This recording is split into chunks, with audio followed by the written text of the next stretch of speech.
자녀들아, 주 안에서 너희 부모에게 순종하라. 이것이 옳으니라. 내 아버지와 어머니를 공경하라. 이것은 약속이 있는 첫 계명이니 이로써 내가 잘되고 땅에서 장수하리라. 또 아비들아, 너희 자녀를 노엽게 하지 말고 오직 주의 교훈과 훈계로 양육하라. 아멘. 네. 오늘은 어버이 주일입니다. 미국은 어머니 날이에요. 머더스데이예요. 그래서 항상 5월 둘째 주일이 머더스데이입니다. 그래서 이맘때 되면은 식당마다 막 예약이 막 차고 넘쳐가지고 자리를 예약하지 않으면 자리를 잡을 수 없던 그런 기억이 나는데요. 미국은 어머니 날, 아버지 날이 따로 있어요. 5월달은 어머니 날, 6월달은 아버지 날. 근데 한국은 5월 8일이 이제 어버이날로 이제 컴바인을 했더라고요. 그래서 오늘 어버이 주일이고요. 그래서 이제 뭐 카네이션도 드리고 선물도 드리고 뭐 식사도 같이 하고 뭐 효도 관광도 보내드리고 또 시나 군에서는 뭐 효자상, 뭐 효부상 뭐 이런 것을 주기도 합니다. 근데 오늘 주님의 말씀은 우리가 자녀로서 부모를 어떻게 공경해야 되는가를 가르쳐주고 있고요. 또 부모로서 자녀들을 어떻게 양육해야 되는가를 말씀하고 있습니다. 한번 같이 살펴보겠습니다. 1절 말씀에 사도 바울이 이제 에베소 교회에 보낸 그 편지잖아요. 그런데 여러분, 자녀들에게 이렇게 가르치십시오, 이렇게 지시하지 않고 그냥 자녀들아 직접 이야기하고 있습니다. 2000여 년 전 그 당시의 상황에 주일 학교가 따로 이렇게 예배 드리지 않았고요. 어린아이들도 자녀들도 부모와 다 함께 같이 예배 드렸던 그런 상황이었죠. 그래서 장점, 단점이 다 있습니다. 이제 또래 그룹끼리, 라이프 그룹끼리 소그룹으로 모이고 그러면 중고등부 따로 예배 드리고 이렇게 좋은 면이 있는가 하면은 또 이렇게 가족이 이렇게 흩어져서 예배 드려야 되는 그런 단점도 있는데요. 어떻게 하면 이렇게 이 두 가지를 다 같이 살릴 수 있을까? 오늘날 교회의 숙제이자 고민이 아닐 수 없습니다. 근데 뭐 가정에서 가정 예배를 드리든 아니면은 주일날 주일 예배를 함께 드리든 어쨌든 같이 예배를 드리고 같이 기도를 하는 그 가정에는 특별한 은혜와 힘이 있는 줄 믿습니다. 가정 예배 드리기 힘들어요, 여러분. 부부끼리도 같이 좀 뭐 손잡고 기도하기도 좀 어색하잖아요, 그렇죠? 다 같이 큐티하고, 그러니까 따로따로 큐티하고 기도를 하는데 같이 막 손잡고 기도하자 그러면은 왜 그래, 뭐 죄진 거 있어, 뭐 이렇게 좀 어색하거든요. 그래서 우리가 이 어색한 것들이 편하게 만들어야 될 것입니다. 그런데 가족이 함께 예배드린 것이 힘들고 가족이 함께 기도한 것이 힘든 만큼 그만큼 더 놀라운 축복이 있는 줄 믿습니다. 그래서 우리가 치열하게 싸우고 만들지 않으면 그런 시간과 기회는 만들어지지 않아요. 진짜 소중한 거는요, 우리가 싸우지 않으면 우리 것이 될 수가 없습니다. 믿음도 그렇고요. 근데 오늘 말씀에 자녀들아 부모에게 순종하라, 그런데 그 앞에 중요한 단어가 들어왔습니다. 주 안에서 순종하라고 가르치고 있습니다. 제가 친구 목사님이 이제 군대에서, 육군에서 군목을 오래 하셨어요. 그래서 그 목사님도 그렇고 사모님도 그렇고 보통 사람들을 가르쳐서 자꾸만 이렇게 민간인이라고 자꾸 이렇게 말씀을 하시더라고요. 군에 있으면 이제 그게 이제 구별이 되나 봐요. 우리는 민간인. 그리고 또 제주도에서 오신 목사님, 그 예수자녀 기도 모임을 같이 하겠다는 목사님을 만났는데 자꾸 저보고 막 육지 사람이라고 부르십니다. 육지 사람들은 이렇고 육지 사람들은 저렇고 자꾸만 좀 이상하더라고요. 내가 육지에 살고 있구나. 근데 우리 믿는 자들은 세상 사람들과 또 이렇게 구별이 되죠. 예. 섬 사람이 있고 육지 사람이 있는 것처럼 믿는 자와 믿지 않는 자가 있는데 믿는 자들이 부모를 순종하는 것은 좀 다르다라는 거죠. 물론 공통점들이 있습니다. 유교 사상에서 요구하는 것처럼 그냥 맹목적으로 이렇게 순종하는 것이 아니라 하나님께서 지으신 이 질서를 따르기 위해서 또 하나님께서 부모에게 순종하라고 명령하셨기 때문에 순종하기 위해서 우리가 그것이 이제 동기부여가 돼서 부모에게 순종하는 것이죠. 그러니까 하나님께 순종하기 위해서는 부모에게도 순종해야만 되는 것입니다. 예. 여기 계셔도 괜찮아요 우리. 네네. 또 주 안에서 순종하라는 것은요. 주의 뜻 안에서 순종하라는 그런 의미가 담겨져 있습니다. 아무리 부모의 명령이라도 하나님의 뜻에 어긋난 것이라면 하지 말아야 됩니다. 뭔가 도덕적으로 잘못된 거라면 우리가 따르면 안 되는 것이죠. 그래서 만에 하나라도 거짓되거나 정직하지 못한 일이라면 우리가 부모의 말을 따르지 않을 권리뿐만 아니라 따르면 안 되는 책임이 있는 것이죠. 그래서 우리가 먼저 하나님의 뜻을 따르고 부모의 뜻은 최대한으로 순종하되 하나님의 뜻에 어긋나는 것이면 우리가 우리 부모님을 사랑하고 존경하지만 그것은 우리가 같이 할 수가 없는 것입니다. 미국에는 이제 가끔 식당에 가보면은 12살 이하는 이제 무료, 이제 그거를 이제 미끼로 이제 손님들을 끌어모으는 거죠. 이제 그런 식당들이 있어요. 그래서 한 식구가 갔는데, 이제 거기에 이제 큰 딸이 있는데 이제 막 13살이 됐는데 12살이라고 아빠가 이렇게 우긴 거예요. 그래서 아빠 나 13살이야. 조용해. 어허 어른이 말씀하시는데 이렇게 그래가지고 그 아이가 주일학교 다니는데 막 큰 상처를 받았다고 우리 아빠 막 거짓말해가지고 식당에서 돈 세이브하려고. 아무리 부모님의 뜻이라도 이렇게 하나님의 뜻에 어긋나면 하면 안 되는 거죠. 순종하면 안 되는 것이죠. 저희 큰 외삼촌이 식구들 중에서 제일 먼저 예수님을 믿었어요. 근데 저희 큰 외삼촌의 부모님이 처음에는 반대하셨죠. 그래서 교회 가지 말라고 그러고, 그래도 계속 교회 가니까 막 두들겨 패고, 그래서 주일날은 이렇게 막 창문 넘어서 막 이렇게 도망치듯 집에서 이제 도망가서 교회를 다니고 그렇게 했는데, 다 이제 6남매인데요. 저희 어머님이 이제 바로 미치셨고, 6남매가 결국 다 예수님을 믿게 됐어요. 그리고 저희 외할아버님, 외할머님도 결국 예수님을 믿게 됐습니다. 외할머님은 1919년생이신데요. 올해 초에 돌아가셨어요. 근데 이제 제가 이제 한국에 나온 것도 아시고 또 저희 교회를 위해서도 기도해 주시다가 그러다가 천국으로 가셨습니다. 또 우리가 주 안에서 부모를 순종한다라는 것은 그리스도 안에서 그리스도의 능력으로 순종한다는 것입니다. 그리스도의 마음으로 그리스도의 사랑으로 순종한다는 것이고요. 또 그리스도의 본을 받아서 순종한다는 의미가 있습니다. 우리가 예수님을 믿으면 우리의 가치관이 변화가 됩니다. 이제는 돈이 제일이 아니에요. 하나님의 뜻이 제일이에요. 또 사랑과 정의가 유명세나 성공보다도 더 소중하게 되는 것입니다. 교회도 마찬가지입니다. 교회의 사이즈가 중요한 게 아니에요. 교회의 명성이 중요한 것이 아니라 정말 우리가 말씀에 순종하는 것인가, 우리가 하나님께 충성하는가, 우리가 제자로서의 삶을 살아가고 있는 것인가, 이런 것들이 더 중요한 것이죠.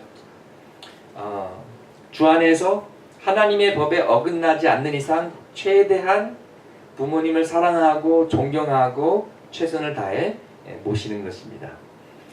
그리고 부모에 대한 최고의 효도는 역시 교회로 모시는 거죠. 복음을 나누는 것입니다. 근데 여러분이 이 세상에서 가장 힘든 게 뭔지 아세요? 부모님께 전도하는 것입니다. 너무너무 힘들어요. 저희 그 큰 외삼촌도 30년을 기도했어요. 부모님이 백발돼서 예수님을 믿으셨는데요. 30년 동안 포기하지 않고 기도해서 그분들이 저희 외할아버님, 외할머님이 이제 예수님을 믿게 됐고 그 완강한 고집이 또 확신이 되고 신념이 되셔서 시골에서 막 새벽에 일어나가지고 교회 종치고 새벽기도 하시고 미국과 한국에 퍼져 있는 온 자손들을 위해서 기도하셨던 그런 기도의 용사셨는데요. 여러분도 식구들 전도하는 거예요. 네, 남편이나 어머님이나 아버님이나 식구들이 제일 힘들어요. 전도하기. 그렇지만 포기하지 마시고 계속 기도하시기 바랍니다. 아멘. 네. 우리도 함께 기도할 것입니다. 또 식구들을 우리가 사랑하지만 또 식구들끼리 또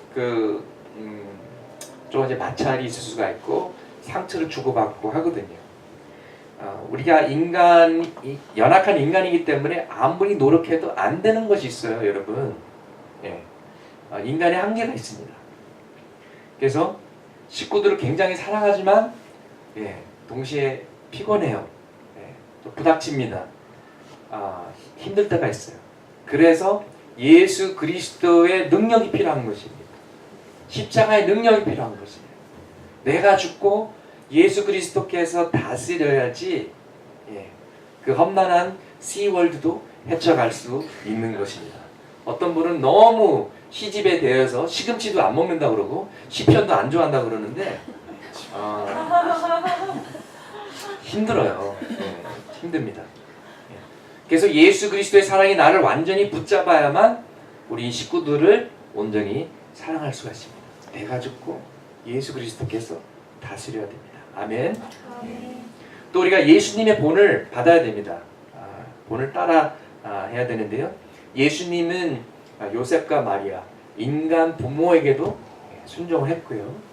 또 하나님 아버지께도 순종하였습니다. 십자가를 가야 되는 그 희생의 시간에 겟세마네 동산에서 아버지께 기도했습니다. 아버지, 내 뜻대로 마옵시고 아버지의 뜻대로 하옵소서. 그렇지만 동시에 자신의 뜻을 숨기지 않고 분명히 밝혔어요. 만약 이 고난의 잔이 내게서 걷어가실 수 있다면 꼭 십자가를 가지 않고도 이 죄의 문제, 인류의 구원 문제를 해결할 수 있다면 아버지, 저 십자가 가고 싶지 않습니다. 솔직히 저는 싫습니다. 이렇게 분명히 자기 의사를 표현했습니다. 그렇지만 그러나 내 뜻대로 마옵시고 아버지의 뜻대로 하옵소서. 제가 아버지의 지혜를 믿습니다. 아버지의 계획을 믿습니다. 아버지께서 이 길밖에 없다고 하신다면 저는 끝까지 이 길을 가겠습니다. 그래서 달갑지 않지만 원하지 않았지만 아버님께 순종하는 그런 의지를 보여주셨습니다. 여러분, 순종은요, 진정한 순종은 내가 원하는 것만 골라서 하는 것이 순종이 아닙니다. 어차피 내가 가는 길에 누구에게 라이드를 주는 거는 그렇게 큰 희생이 아니에요. 그렇지만 내가 싫지만 순종하는 것, 내가 힘들지만 하는 것, 이것이 진정한 순종인 것입니다. 이것은 신전 의식을 가져야만 가능한데요. 우리 개혁을 한 마틴 루터나 존 칼빈은 이 코럼 데오라는 신전 의식을 가지고 있었죠. 라틴어로 in the face of God, in the presence of God, 하나님의 임재 앞에, 하나님의 얼굴 앞에라는 그런 표현인데요. 코럼 데오, in the presence of God, under the authority of God, for the glory of God. 하나님의 임재 안에서, 하나님의 권위 아래서 하나님의 영광을 위해 사는 것입니다. CCTV가 있으면 그 앞에서 쉽게 범죄를 저지를 수 없는 것처럼 하나님의 눈이 지금 나를 지켜보고 있기 때문에 나의 생각과 나의 행동과 나의 언어를 내가 절제하면서 하나님 앞에서 두려움 가운데 거룩한 삶, 경건의 삶을 살아가는 것입니다.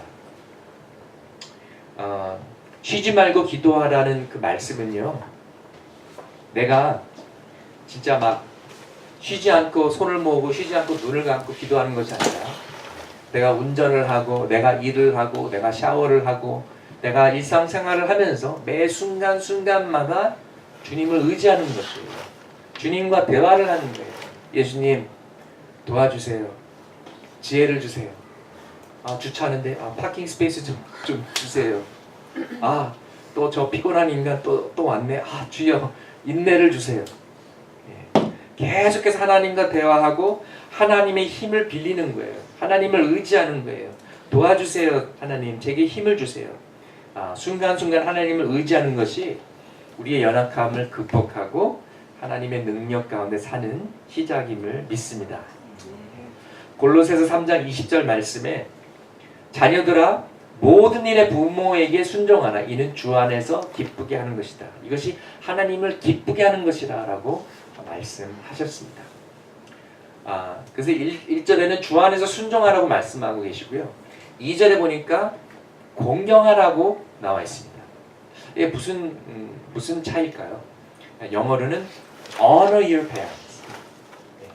단순한 순종이 아닌 존경이 담긴 순종을 이야기하고 있습니다. honor라는 것은요, 존중하고 존경하고 영예롭게 하고 소중히 여기는 것을 말하고 있습니다. 그리고 그것이 꼭 우리 부모님이 훌륭한 부모님이기 때문에 공경하는 것이 아니라 그냥 부모라는 그 자체만으로도 존경해야 되는 것입니다. 나와 어떤 정치 철학이 맞지 않는 대통령이 됐다 하더라도 대통령으로서의 존경을 표현해야 되는 것이죠. 적어도 제가 미국에 살 때는 대통령 욕하면서도 그래도 대통령 그 자리에 대한 그런 존경이 깔려 있었던 것 같습니다. 근데 한국에 와서 보니까 좀 가끔 그냥 막 이름을 누구 이렇게 존칭을 안 쓰는 그런 걸 들 때마다 조금 그건 아닌 것 같더라고요. 그래서 우리가 여러분이 이번 선거 때 어떻게 투표하셨는지는 모르겠지만 그와 상관없이 우리 나라의 지도자 대신 새로운 대통령을 위해서 기도해 주시기 바랍니다. 기도합시다. 그래야 우리나라가 잘 되거든요. 그래서 우리 부모님이 꼭 위대한 분이서가 아니라 그냥 부모님이기 때문에 그 자체를 우리가 언어하고 존경해야 될 것입니다. 그리고 단순한 순종이 아니라 존경이 담긴 순종을 하도록 노력해야 될 것입니다. 얘야 쓰레기 좀 갖다 버려라. 그러면 이제 갑자기 알파벳 외우시지 마시고요. A, C 이러지 마시고 갑자기 막 조미료 찾지 마시고요. 된장, 간장, 통간장, 조선간장, 외간장. 이왕 할 거면 억지로 순종하지 마시고 공경하시기 바랍니다. 존경이 담긴 순종하시기 바랍니다. 힘듭니다. 힘들어요. 그렇기 때문에 주 안에서 순종해야 됩니다. 주님의 힘으로 순종해야 됩니다. 주님의 본을 따라 순종해야만 되는 것입니다. 어떤 그 유대인 랍비는 이렇게 설명했습니다. 하나님께서 여러분을 창조하실 때 파트너를 찾았는데 그것이 여러분의 아버지와 어머님입니다. 하나님께서 아무나 찾으시는 것이 아니라 여러분의 그런 그 청사진을 마음에 염두에 두시고 여러분의 아버지, 여러분의 어머니 만나게 해주셔서 거기서 생명이 태어나게 하셨다라는 것입니다. 그것은 하나님의 선택입니다. 하나님의 섭리입니다. 여러분의 아버님 때문에, 여러분의 어머님 때문에 여러분이 된 거예요, 여러분. 여러분 감사해야 됩니다. 이 세상에서 여러분은 소중하고 하나밖에 없는 귀한 존재입니다. 물론 거기에는 좋은 것도 있고 조금 내가 안 좋다고 생각하는 것도 있지만은 그 컴비네이션이 내가 된 거예요. 저희 아들은 제 아내를 닮아서 머리카락이 두꺼워요. 제 딸은 저를 닮아서 머리가 약간 좀 곱슬 머리예요. 그리고 제 딸은 저를 닮아서 좀 지저분하고 청소를 못한다고 늘 저를 째려보고 저를 원망하는데요. 저희 딸이 가진 그 예술적인 그 은사는 제가 둔 겁니다. 약간 좀 그런 아티스트한 면이 아멘을 안 하네요. 이거 곤란합니다 이거. 그런 것 같아요. 근데 여러분, 부모님을 순종하라, 부모님을 공경하라는 이 말씀이, 이 명령이 얼마나 중요했으면 하나님께서 이것을 십계명에 넣으셨겠어요. 십계명 5번 계명이거든요. 그리고 그러니까 세상에서도 탑 10 리스트 하면은 굉장히 중요한 거잖아요. 가장 좋은 대학교 탑 10, 서울에서의 맛집 탑 10, 뭐 세계적인 뭐 테니스 플레이어 탑 10, 그러면은 최고라는 거거든요. 하나님께서 613개의 율법을 우리에게 주셨지만 그 중에서도 탑 10, 10계명을 우리에게 주시고 이것만은 꼭 지켜라 하고 우리와 언약을 맺으신 것입니다. 그리고 이 10계명을 우리에게 주실 때 종이에다가 쓰지 않으시고 돌에다 새기셨어요. 그것도 하나님이 직접 사인하신 것과도 마찬가지입니다. 그만큼 이거는 잠시뿐이 아니라 영원하고 중요하다라는 것을 가르쳐 주신 것이죠. 10계명에서 1번에서 4번은 하나님과의 관계를 이야기하고 있고요. 5번에서 10번은 인간의 관계를 이야기해 주고 있습니다. 그런데 10계명의 제1번 You shall have no other gods before me. 너는 나 외에 다른 신을 둘지 말지어다. 이 명령이 10계명 모두의 기초가 되고 전제로 한다면 10계명 5번인 내 부모를 공경하라는 이 명령은 모든 인간관계의 기초가 되는 줄 믿습니다. 모든 인간관계의 출발점이 이것입니다. 왜냐하면 부모를 거역하는 자가 어떻게 선생을 존경하고 경찰이나 정부나 권위를 존중할 수 있겠어요? 불가능한 것이죠. 여러분, 성경에서 말하는 말세의 증상 중에 하나는 디모데후서 3장 2절을 보니까 부모에게 불순종하는 세대라고 이야기하고 있습니다. 그래서 10계명은 하나님께서 직접 쓰셨고요. 또 10계명은 양쪽에 쓰였다고 나와 있습니다. 정확히 어떻게 쓰였는지는 모르겠어요. 뭐 1번에서 5번 한쪽, 그 다음에 6번에서 10번 다른 쪽 그렇게 했는지, 아니면 하나님과의 관계 1번에서 4번, 인간과의 관계 5번에서 10번 그렇게 썼는지, 아니면 양쪽에 다 1번에서 10번 다 양쪽에 새겼는지는 모르겠습니다. 그렇지만 이것을 모세가 들고 읽었을 때, 이것을 설교자가 들고 읽었을 때 설교자에게도 보이고 앉아서 듣는 사람에게도 보였다. 양쪽이 다 보였다라는 것입니다. 이것은 설교자나 설교를 듣는 자나 선생이나 학생이나 모두 다 하나님의 말씀에 순종해야 될 책임이 있다는 것을 이야기하고 있습니다. 저는 좋은 설교는 막 여러분을 막 웃기게 하는 설교나 울리게 하는 설교가 아니라 저에게 가장 좋은 설교는 제가 먼저 제 자신에게 설교하는 설교라고 믿습니다. 내가 먼저 믿음받고, 내가 먼저 은혜받고, 내가 먼저 도전받고, 나에게도 적용되는 설교가 내가 은혜받으면 많은 경우에 듣는 분들도 은혜받는 것을 체험합니다. 그리고 저도 그렇게 살려고 굉장히 노력합니다. 나도 순종해야지, 나도 아멘하고, 나도 이 말씀대로 살아야지, 믿음만 설교하고 제가 믿음 없이 살면 안 되잖아요. 여러분에게 기도하십시오, 여러분. 하나님께서 역사하십니다. 그러고 집에 가서 자면 안 되잖아요. 그래서 십계명의 그 양면에 쓰였다라는 것은 우리 모두에게 주시는 말씀이라고 우리가 이해하면 좋을 것 같습니다. 그런데 십계명을 2개를 주셨어요. 돌을 2개를 주셨어요. 왜 2개였을까? 근데 여러분, 십계명은 하나님이 하나님의 백성과 언약을 맺으시는 그거예요. 언약은 오늘말로 표현해서 계약이에요. 계약서예요. 예, 컨트랙트예요.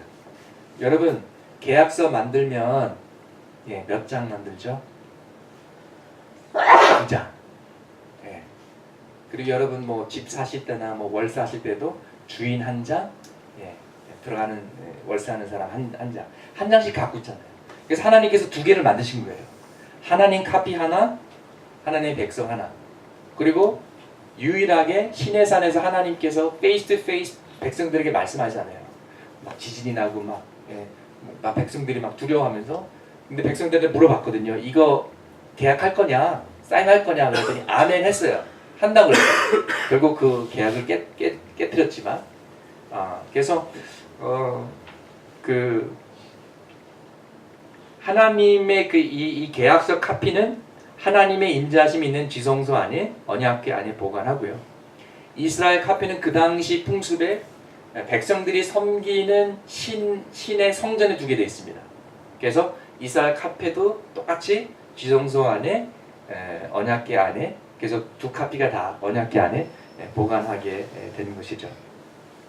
그래서 십계명에 언급될 정도로 중요한 명령이 오늘 네 부모를 순종하라, 내 부모를 공경하라라는 이 명령이라는 것입니다. 그리고 약속이 있는 첫 계명이라고 나와 있습니다. 그리고 장수한다는 약속은요, 이 명령밖에 없어요. 여러분 혹시 오래 살고 싶으십니까? 부모에게 공경하세요. 그리고 여러분 일들이, 세상 일들이, 여러분의 일들이 잘 풀리시길 원하세요? 아멘. 그러면 부모에게 공경하십시오. 십계명은 출애굽기 20장에 기록됐습니다. 또 신명기 5장에 기록됐습니다. 신명기 5장 16절에 이렇게 말하고 있습니다. 너는 내 하나님 여호와께서 명령한 대로 내 부모를 공경하라. 그리하면 내 하나님 여호와가 내게 준 땅에서 내 생명이 길고 복을 누리리라. 아멘. 그러니까 여러분도 여러분 자녀에게, 여러분 자녀가 뭘 잘못하면 너 죽을래? 이렇게 협박하지 마시고 너 오래 살고 싶으니? 이렇게 물어본 후에 신명기 5장 16절 말씀을 얘기해 주세요. 물론 당연히 외우셔야겠죠. 외워서 네 하나님 여호와께서 명령한 대로 네 부모를 공경하라. 그러면 네 하나님 여호와가 네게 준 땅에서 네 생명이 길고 복을 누리리라. 아멘. 외워서 하셔야 더 임팩트가 강합니다, 여러분. 여기 예비 부모님들도 계신데요. 잘 기억하셨다가 얘기 나면 여기 계신 여러분 모두가 자녀이기 때문에 오늘 말씀이 100% 적용됩니다. 근데 아직 다 부모는 아니잖아요. 어린 자녀를 두신 분들, 예비 부모님들, 또 성장한 자녀, 성장하고 있는 자녀, 성장통을 겪고 있는 자녀를 두신 부모님들도 계십니다. 그런데 이제까지는 이제 자녀에게 대한 말씀이 있는데 부모에게도 명령을 하셨어요. 근데 오늘 말씀에서 부모들아 자녀들을 사랑하라 이렇게 말씀하지 않으셨어요.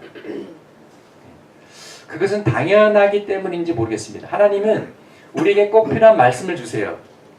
그래서 남편에게는 남편들아 아내들을 사랑하라. 근데 아내들한테는 그렇게 말씀하지 않았어요. 어떻게 보면은 당연히 사랑하기 때문인지도 모르겠어요. 아내들아 남편들을 존경하라. 근데 보면 아내에게 가장 필요한 것은 사랑이고요. 남편에게 중요한 것은 존경입니다. 이것도 마찬가지로 그러니까 뭐 남편한테 네가 존경스러운 짓을 하면 내가 너를 존경하지 뭐 이러지 마시고 그 자리가 또 그 사람을 만들어 가거든요. 여러분 하나님 말씀 믿으시고 한번 그렇게 해보세요. 부모님이 꼭 존경받을 분이라서 존경하는 것이 아니라 하나님의 말씀이기 때문에 순종하면 결국은 하나님의 은혜와 변화의 역사와 축복이 있습니다. 남편과 아내도 마찬가지예요. 서로 사랑해주고 덮어주고 챙겨주고 존중해주고 그럴 때 행복한 부부가 될 수 있음을 믿습니다. 근데 부모에게 무슨 말씀을 주셨냐면은 여기에 아버지들아 너희 자녀를 노엽게 하지 말라라고 했습니다. 물론 이것을 부모들아 너의 자녀를 노엽게 하지 말라라고 이해하는 것이 더 보편적인 이해가 되겠습니다만은 특별히 아버지들이 좀 잘못을 많이 하는 것 같아요. 저도 아버지로서 조금 실수를 많이 하는 것 같습니다. 그래서 부모들아 그리고 특별히 아버지들아 너희 자녀를 분노하게 하지 말고 부모의 강권적이고 독재적이고 강압적인 권위주의나 잘못된 패ren팅으로 자녀들이 상처받거나 열받지 않게 하라 이런 말씀입니다. 제가 지난번에 미국에 다녀왔잖아요. 미국에 가는 김에 이제 미국에 이제 홀로 남은 아들 우리 티모티를 보고 왔어요. 그래서 이제 목요일, 금요일, 토요일 3일을 이렇게 연속으로 이제 어떻게 저녁 시간에 만나게 되었는데요. 처음에는 너무 좋았어요. 뭐 오랜만에 만난 것도 있었지만 코드가 잘 맞았어요. 식사도 같이 하고 대화도 잘 되고 금요일날 저녁은 영화도 같이 봤어요. 그리고 같이 이제 바닷가에 막 산책도 하고 너무너무 좋았는데 3일째 되는 날 민감한 얘기들을 제가 부모의 사명감을 가지고 얘기를 했습니다. 제 아들이 21살이거든요. 그래서 너 혹시 여자친구 사귈 마음 없니? 여자친구 사귈 뭐 계획 없니? 좀 민감한 데를 좀 찔렀고요. 또 그러다가 또 하나님의 뜻에 대해서 또 얘기를 하게 됐어요. 그래서 어떻게 얘기하다가 아들이 하나님의 뜻이 먼저라고 하나님이 나보고 뭐 사우스 다코타로 뭐 이사가라 그러면 나는 간다고 막 그런 얘기를 하길래 그래 그러면은 캘리포니아에 오는 것보다도 더 멀리 가야 되는데 좀 방문하기 힘들겠네. 뭐 이사 가기 전에 그래도 부모하고 상의할 거지 뭐 이런 얘기를 했는데 이게 또 혼선을 빚어가지고 근데 이제 제 아들 입장에서는 나중에 생각해 보니까 너무나 당연한 거예요. 당연히 부모에게 얘기를 하죠. 근데 제가 막 그냥 노심초사에 이제 그런 걸 물어보니까 자기를 애 취급한다고 해서 기분이 나빴던 것 같아요. 그리고 이제 제가 좀 그렇거든요. 저도 모르게 아이들을 애 취급할 때가 있어요. 근데 제 입장으로서는 태어나서부터 키웠기 때문에 어쨌든 제가 잘못했죠. 제가 잘못했어요. 어제도 싸웠어요. 그래가지고 그 다음날 주일날 제가 이제 연락을 해가지고 저녁 식사 같이 하자고 했더니 아빠 난 너무 피곤해서 좀 쉬고 싶대. 그래서 퇴짜를 맞았습니다. 자녀를 아무리 사랑해도 힘들어도 홀로서기, 혼자서기 하도록 해줘야 돼요. 자전거에 이제 그 바퀴 4개에서 2개를 떼고 자전거를 타고 가다가 넘어질지언정 혼자서 습득하고 혼자서 헤쳐나갈 수 있도록 도와주고 자녀를 무력화시키면 안 되는 것이죠. 그래서 요즘 아들이 좀 힘든 시간을 보내고 있는데 내가 할 수 있는 것은 사사건건 참여하고 개입하는 것이 참견하는 것이 아니라 그냥 격려해주고 기도해주는 것이라는 걸 제가 깨달았습니다. 그래서 이제 어저께도 이제 카톡하면서 아빠는 항상 네 편이다. 네가 무엇을 결정하든지 나는 100% 후원할 거다. 내가 응원할 것이다. 화이팅! 막 그렇게 했더니 아들이 정말 that means a lot to me. Thank you. 막 그렇게 카톡을 보내왔더라고요. 그러니까 부모가 되는 것은 계속 배우는 것 같아요. 계속 배워가는 것 같습니다. 가끔 양로원에 부모가 들어갔는데 자녀들이 찾아오지도 않는다는 그런 슬픈 소식을 접하기도 하는데요. 물론 자녀 책임도 있지만 때로는 부모 책임도 있는 것 같아요. 그리고 그렇잖아요. 부모님들에게 절대로 죽기 전에 재산, 유산 나눠주면 안 된다고 그런 얘기도 있고 또 법적으로 뭐 불효 방지법 뭐 이런 것도 막 예, 굉장히 슬픈 거죠. 굉장히 슬픈 우리 사회의 자화상인데요. 결국 방법은 하나님의 사랑 그리고 대화입니다. 무리하고 오버하면 안 되고요. 합리적이고 성서적인 페런팅이 답입니다. 그래서 오직 주의 교훈과 훈계로 양육하라. 이것은 무엇이냐면은 training in righteousness, 그 다음에 instruction by gospel, 이 두 가지입니다. 경건한 삶을 살 수 있는 직접적인 실질적인 훈련과 또 하나님의 말씀을 가르치는 이런 제자 훈련이죠. 라이프스타일 모델링이고 결국은 성품 교육입니다. 제가 이영숙 박사님의 그 성품 교육 그 팬인데요. 제가 조금 성품 좋은 아이로 키우는 자녀 훈계법, 이 책인데요. 여기 보면은 훈계의 3단계를 아시나요? 라는 챕터가 있습니다.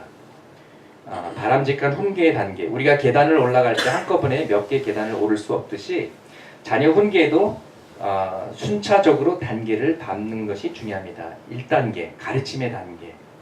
이 단계는 자녀에게 훈계에 대한 지침과 정보를 주는 것을 말합니다. 이것은 부모가 일상생활 속에서 말을 통해 가르칠 수 있으며 부모 스스로 모범을 보임으로 전달할 수 있습니다. 2단계, 훈련의 단계. 이 단계는 자녀 스스로 실천하는 단계입니다. 부모는 계속해서 자녀가 합당한 행동을 할 수 있도록 반복적인 연습을 시켜야 합니다. 한번 부모가 지침을 주었는데도 자녀가 제대로 행하지 않았다고 해서 화를 내면 안 됩니다. 다시 지침을 주어 일깨워주고 반복시키며 경고하는 것이 바람직합니다. 부모가 지침을 준 것을 자녀가 잘 실천하였다면 보상을 주는 것도 좋은 방법입니다. 자녀가 착한 행동을 했을 때 부모는 그에 적합한 보상을 주어야 하는데 가장 좋은 방법은 칭찬하는 것입니다. 그리고 잘못된 행동을 했을 때는 무엇이 잘못되는지 자녀가 이해할 수 있는 수준에서 설명해 주어야 합니다. 3단계, 교정의 단계. 자녀가 부모의 훈련을 잘 따르게 하기 위해 구체적인 행동을 취하는 단계입니다. 그리고 구체적인 방법에는 직접적이고 단호한 의사소통, 맴매, 체벌이죠. 자연적 귀결, 논리적 귀결, 소멸, 이건 무시죠. 이거는 이제 애들이 막 땡깡 부릴 때 무시함으로써 또 그런 그 양육하는 방법인데요. 제가 오늘 책 3권을 갖고 왔는데 어린 자녀를 두신 분들에게 제가 빌려드리겠습니다.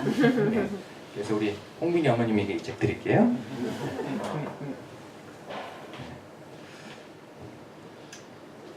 그 다음에 이제 성품 양육 바이블이라고 있는데요. 여기서도 좀 몇 가지 소개해 드릴게요.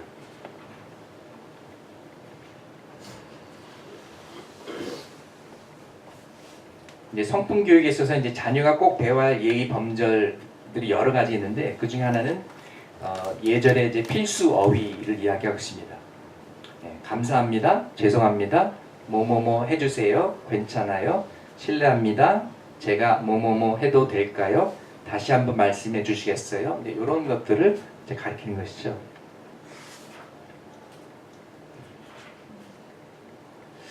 그리고 이제 순종하는 자녀로 변화시키는 7가지 전략이 있습니다. 전략 1. 아이의 무례하고 버릇없는 태도는 즉시 중단시킨다. 전략 2. yes 법칙을 가르치자.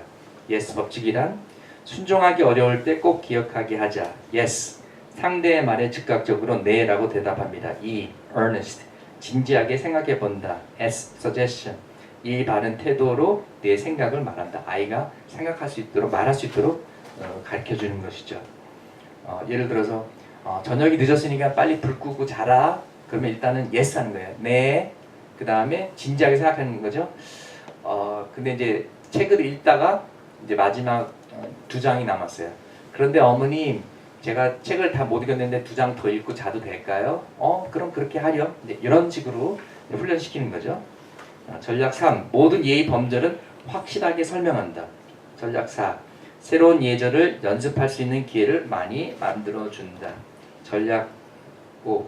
공손함을 장점으로 알게 한다. 전략 6. 그래도 나쁜 행동이 계속될 때는 벌칙을 적용한다. 7. 트레이닝. 순종의 정의. 나를 보호하고 있는 사람들의 지시에 좋은 태도로 기쁘게 따르는 것. 이것이 이 순종입니다. 순종하는 태도 연습하기. 내가 순종해야 할 사람들이 누구인지 안다. 지시를 즉시 빠르게 순종한다. 긍정적인 태도로 기쁘게 순종한다. 지시받은 대로 완벽하게 수행한다. 불평하거나 짜증내지 않는다. 순종하기 어려울 때 예스 법칙을 기억한다. 사실 이게 아빠들이 읽어야 되는데 이거 일단 어머님들에게 드리고 그 어머님들을 모시고 먼저 세미나를 하겠습니다. 예. 그러면 순종하는 성품을 가진 자녀를 키우기 위한 노하우가 있는데요. 자녀와의 특별한 시간을 만들자. 부모 자신이 부모에게 순종하는 모습을 모델로 보여주자. 할아버지 할머니께 순종하는 모습을 보여주자는 거죠. 부부간의 화목이 우선이다. 아멘? 아멘입니까? 예. 문제 행동은 그 자리에서 바로 잡아준다. 예. 욕구를 언어로 표현하게 하자. 예. 막 애들이 막 뭐 언니를 때린다든지 이런 게 아니라 말로 하는 거죠. 예. 순종을 제대로 가르친다. 그러면 이제 이런 것을 자기가 평가하는 게 있어요. 체크하는 게 있어요. 평가, 상중하. 아이의 무례하고 버릇없는 태도는 즉시 중단시킨다. 내가 오늘 이거 했나? 체크하는 거죠. 예스 법칙을 가르친다. 이미 알고 있는 예의 범절이라도 확실하게 설명한다. 뭐 이런 것들을 체크했나 하면서 실질적으로 부모가 본인도 변화하고 자녀들도 변화시키는 것이죠. 나를 찾아 떠나는 여행, 성품. 이 책에서 순종의 동물로 낙타를 이야기하고 있는데요.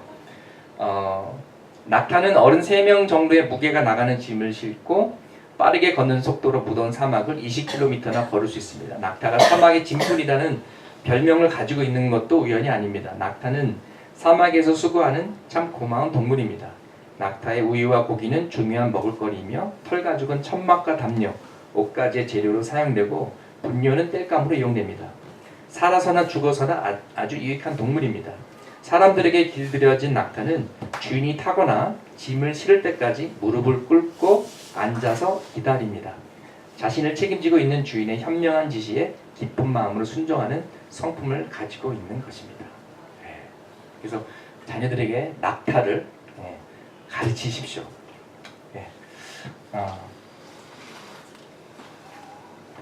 우리 엄마들에게 빌려드리고 나중에 세미나를 듣도록 하겠습니다. 근데 여러분 성령의 열매는 성령 충만의 결과입니다. 그리고 성령의 열매 9가지가 예수님의 성품입니다. 절제라든지 신실함이라든지 친절함이라든지 인내심이라든지 그리고 성령 충만은 내가 하나님께 온전히 순종하는 것을 말합니다. 그래서 부모 순종 전에 하나님께 먼저 순종하는 것이 순서예요. 그리고 그 다음에 주 안에서 부모를 순종하는 것이 가능하게 됩니다. 마지막으로 우리가 부모로서 자녀들을 위해서 기도해야 됩니다. 그 컴퓨터 안에 동영상이 하나 있는데요. 이 동영상 보고 오늘 말씀을 마무리하도록 하겠습니다. 그 어머니의 기도에 관한 것인데요. 거기 40일 대각선 거기 켜주시면 이거 보고 말씀을 마무리하겠습니다.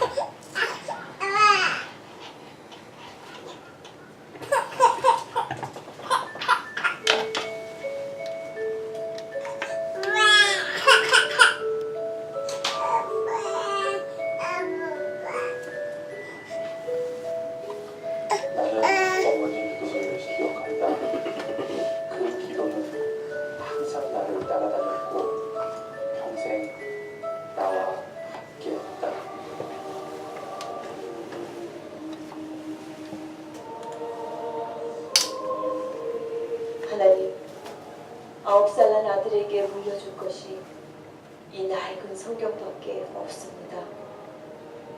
제가 이 땅을 떠나도 하나님께서 이 아들을 지켜주시고 부자나 높은 사람이 되기보다 성경을 읽는 사람이 되길 간절히 기도합니다. 오 주여, 19명의 아이들을 낳고 돌보는 매일이 분주하고 지치지만 부엌에서 하루 1시간 주 앞에 기도하는 이 시간이 우리 아이들에게 줄 수 있는 가장 큰 축복이 되게 하시길 간절히 기도합니다.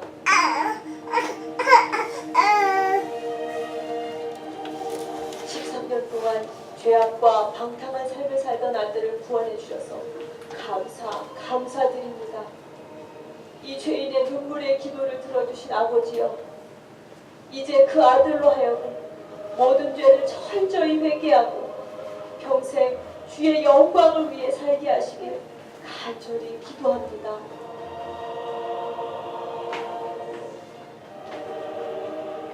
오 하나님, 저 혼자 어린 구남매를 키우는 것은 불가능하오니 도와주시옵소서. 제 아이들이 주의를 철저히 지키고 늘 성경을 배우며 그 진리 안에 살게 하시고 비록 가난하지만 남에게 베푸는 삶을 살게 하시길 간절히 기도합니다. 주님, 저를 개라고 하셔도, 아니 그보다 더한 취급을 하셔도 좋습니다. 다만 제 딸, 귀신 들린 제 딸만 고쳐주시옵소서. 이 찢어지는 어미의 마음을 불쌍히 보시고 깨끗이 고쳐주시길 간절히 원합니다. 자식을 위해서는 가난도 무지도 부끄럽지 않았습니다. 자식을 위해서는 고난도 아픔도 견딜 수 있었습니다. 자식을 위해서는 갈증도 배고픔도 참을 수 있었습니다. 이것이 우리 어머니의 희생입니다. 자식을 위해서 거칠고 투박한 손을 모았습니다. 자식을 위해서 차갑고 딱딱한 바닥에 엎드렸습니다. 자식을 위해서 뜨거운 눈물로 부르짖었습니다. 이것이 우리 어머니의 사랑입니다.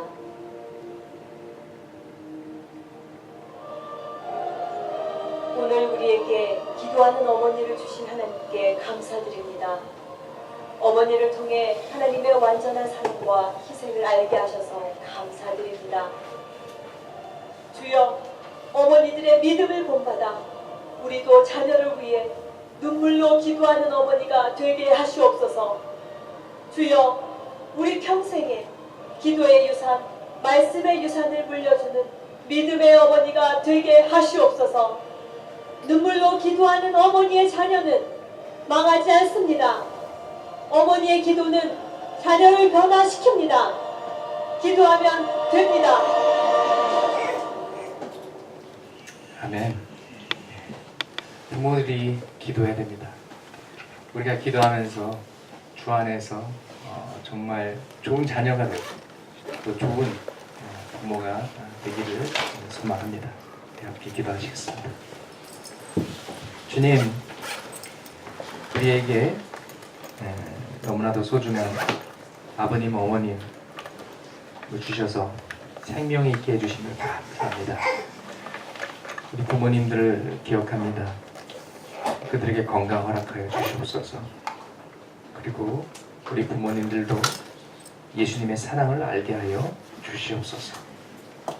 또 우리도 너무나도 부족하지만 정말 기도하는 그런 부모가 될 수 있게 도와주시고 예수님을 닮아가는 부모가 될 수 있도록 도와주시옵소서.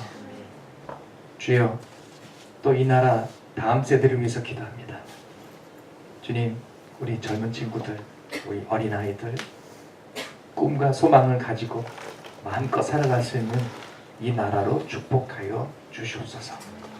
무엇보다도 저희들의 아버지 대신 하나님이 계셔서 너무나 좋습니다. 그리고 감사드립니다. 주님, 아버지의 마음을 우리가 알게 해주시고 아버지가 우리를 얼마나 사랑하는지 깨닫고 우리가 힘든 일이 있어도 아버지께로 달려가고 아버지께 구하고 실망하거나 낙심치 않게 도와주시옵소서. 예수님의 이름으로 기도합니다. 아멘.